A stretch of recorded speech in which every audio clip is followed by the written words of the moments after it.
Almost everything you've been told about motivation is completely backwards. You've been beating yourself up for it for years. So we've been taught, even if it was unintentional, that you get motivated first and then you act. So you wait for this feeling. And when it never shows up, you feel like there's something wrong with you. But here's what I want you to hear. You don't have a motivation problem. You have a state problem. And by the end of this video, I want you to be able to let go of the motivation story because it was never true. You don't lead from how you feel. You lead from your state. And your state is something you control, not something you just wait to show up. So maybe this week, maybe on Monday, you waited for that ready feeling and the feeling never came. And so the work you've been avoiding never got done. And now the guilt is starting to rush in. Does that sound about right? Listen, motion comes first and state follows movement. And motivation follows the state. You can't think your way into action.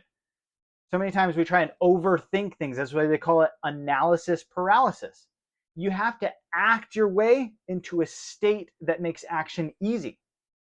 That's why they call it momentum. So stop trying to feel your way into moving. Take action first and let the feeling catch up.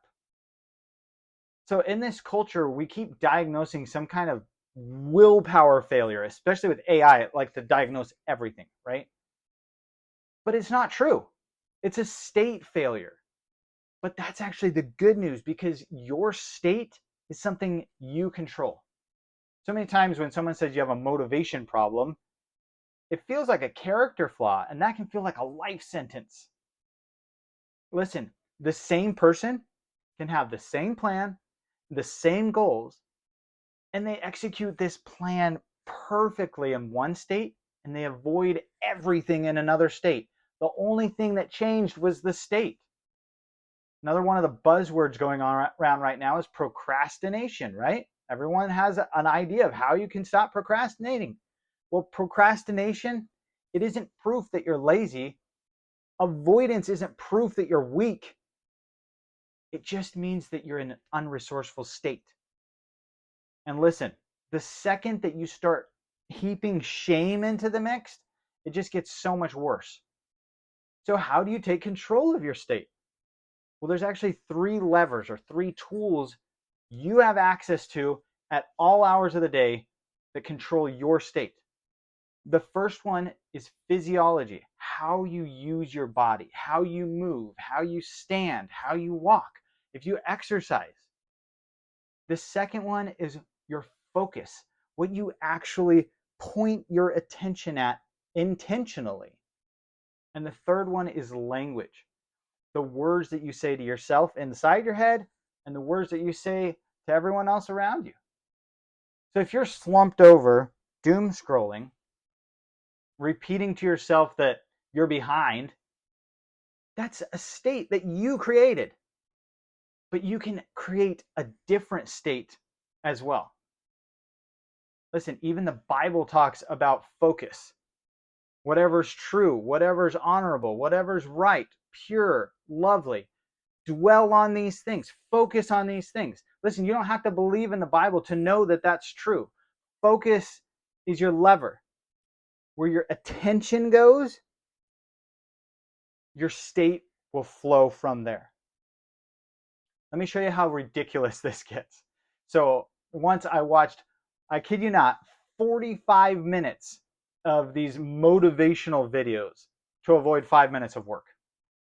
I was watching these guys in cold plunges and these sunrise montages and that whisper screaming that they do over the really soft piano music. And man, I was sucked in. I was crying.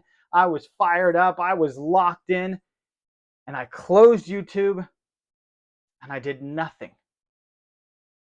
I'd spent all my energy watching someone else in a great state. The motivation became the procrastination. And that's what I want you to hear here. You can't borrow a state off of some stranger in a cold plunge. I learned this one actually the hard way in a hospital room. So, about 3 months ago, my son was back in the hospital for treatment. He had relapsed with cancer.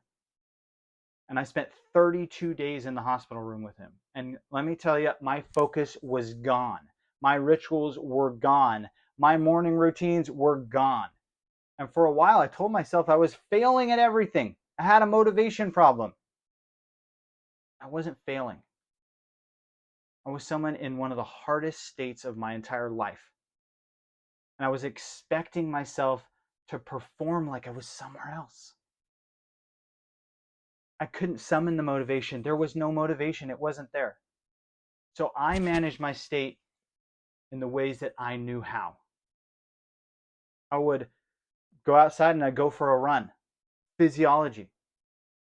I would put my focus on things that I could control instead of the worst case scenario and the things that could happen.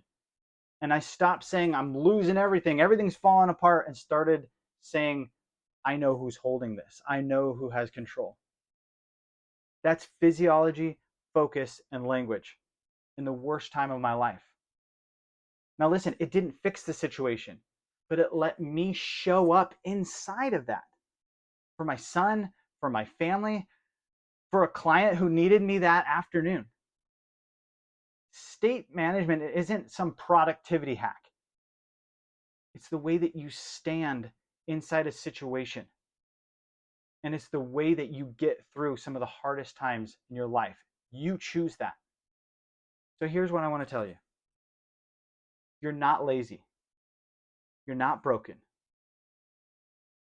You've been waiting on a feeling that was also always supposed to come second. Choose your own state.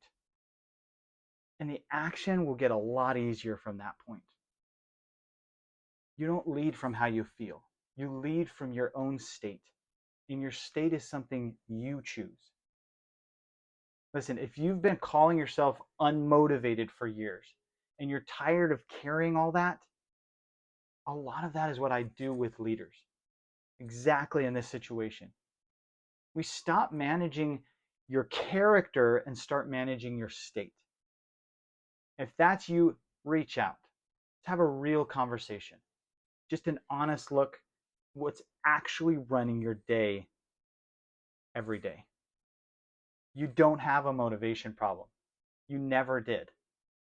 Move first and let the feeling catch up.